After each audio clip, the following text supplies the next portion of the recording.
एक संत वृंदावन में थे, तो कलकत्ता के एक सेठ जी आते थे, तो संतों को कुछ सेवाएं भेंट किया करते थे। तो एक दिन पूछा, महाराज विषयी पुरुष हूँ, बहुत धन है, भजन में मन नहीं लगता, वृंदावन आपकी कृपा से आ जाता हूँ, मुझे भगवान कैसे मिलेंगे? तो उन्होंने कहा कि यदि तुम वृंदावन के संतों का भंडारा करवाओ, हर महीने करवाओ, तो निश्चित भगवान की कृपा हो जाएगी, क्योंकि संतों के मुख से स्वयं श्री भगवान पाते हैं। उन्होंने शुरू किया वृंदावन में। अब इतना आनंद आया उनको, क्योंकि पाप नष्ट होने लगे, इतना आनंद आया कि एक महीने में वृंदावन में भंडारा करते हो और अपने कलकत्ता के लिए भी वो बस लाते, और जो संत चलना चाहे उनकी खान पान व्यवस्था करके अपने घर में भी ले जाते, सेवा करते, भेंट देते। मतलब संत सेवा का उनको एक नशा हो गया। एक दिन उनकी बस तैयार थी उनके यहाँ जाने के लिए। उनमें एक विरक्त संत जो मधुकरी मांग के पाते थे, कभी किसी से कुछ नहीं लेते थे, कभी किसी भंडारे नहीं जाते थे, वो आगे बैठे, और वृंदावन से वो जाते नहीं थे। तो सब संतों ने कहा, बाबा बैठे कहाँ, कोई बरसाने थोड़ी जा रही है, ये तो सेठ के घर जाएगी बस। वो कुछ नहीं बोले। सब लोगों ने सेठ से कहा, सेठ तुम्हें आज फल प्राप्त हो गया भगवान के भक्तों की सेवा का।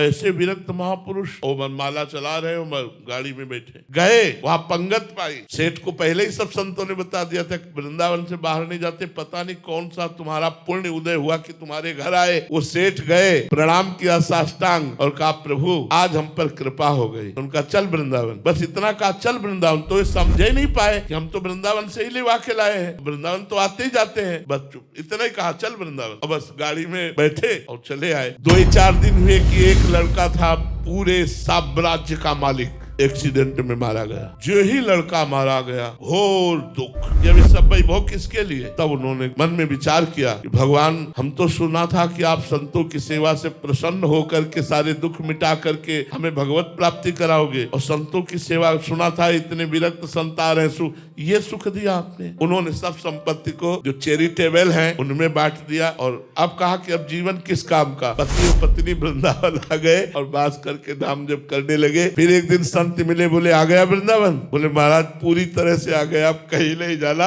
और वृंदावन में शरीर दोनों का पूरा हुआ। ये है लीला। भगवान जब कृपा करते हैं तो ऐसी कृपा करते हैं कि अपने आप भगवान के पास आप पहुंच जाओगे। कि भगवान की कृपा नहीं, जिंदगी में वो माया नहीं छोड़ पाते, जिंदगी में मोह नहीं छोड़ पाते।